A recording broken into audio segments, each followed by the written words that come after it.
అందరికీ నమస్కారం. Voice of భక్తి ఛానల్కి స్వాగతం. మీరు మా ఛానల్ని మొదటిసారి చూస్తుంటే దయచేసి సబ్స్క్రైబ్ చేసుకోండి.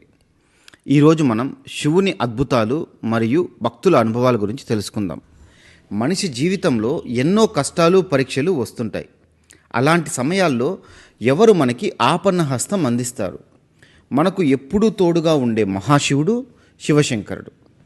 ప్రపంచానికి విద్వాంసుడు మాత్రమే కాకుండా భక్తుల రక్షకుడిగా, దయామయుడిగా శివుడు ఎన్నో అద్భుతాలు చూపించాడు. ఈరోజు ఆయన మహిమలలో కొన్ని మనం వింటాం. శివుడు నీలకంఠుడిగా ప్రసిద్ధి చెందాడు. సముద్ర మదనంలో వచ్చిన విషాన్ని తాగి లోకాన్ని రక్షించాడు. ఇది ఆయన త్యాగానికి గొప్ప ఉదాహరణ.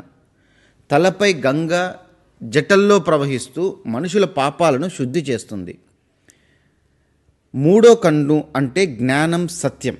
ఆయన నాట్యం, తాండవం, సృష్టి, స్థితిలయం అన్నిటికీ ప్రతీక. ఒక మహిళ గంభీర వ్యాధితో బాధపడుతోంది. చికిత్స ఫలించలేదు. ఆఖరికి శివుణ్ణి ప్రార్థించింది. ఒక రాత్రి కలలో మహాదేవుడు దర్శనమిచ్చి ఆశీర్వదించాడు. మరుసటి రోజు ఆమెకు శరీరంలో శక్తి పెరిగి వ్యాధి నశించింది. వైద్యులు కూడా ఆశ్చర్యపోయారు. మరొక కథలో ఒక భక్తుడు వరదలో చిక్కుకున్నాడు. మరణం ఖచ్చితమే అనిపించింది. అయితే ఆయన శివుడిని గట్టిగా పిలిచాడు. అద్భుతంగా స్వచ్ఛంద సైనికులు వచ్చి కాపాడారు. అతనికి అది మహాదేవుని కృపగానే అనిపించింది. మార్కండేయుడిని యముడు ప్రాణం తీస్తున్నప్పుడు శివుడు ప్రత్యక్షమే రక్షించాడు. భగీరథుడు గంగను భూమిపైకి తీసుకురావడానికి శివుడే తన జటల్లో నిలిపి సులభం చేశాడు.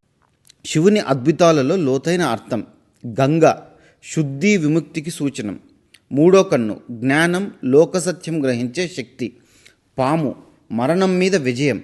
తాండవం సృష్టి వినాశన చక్రం.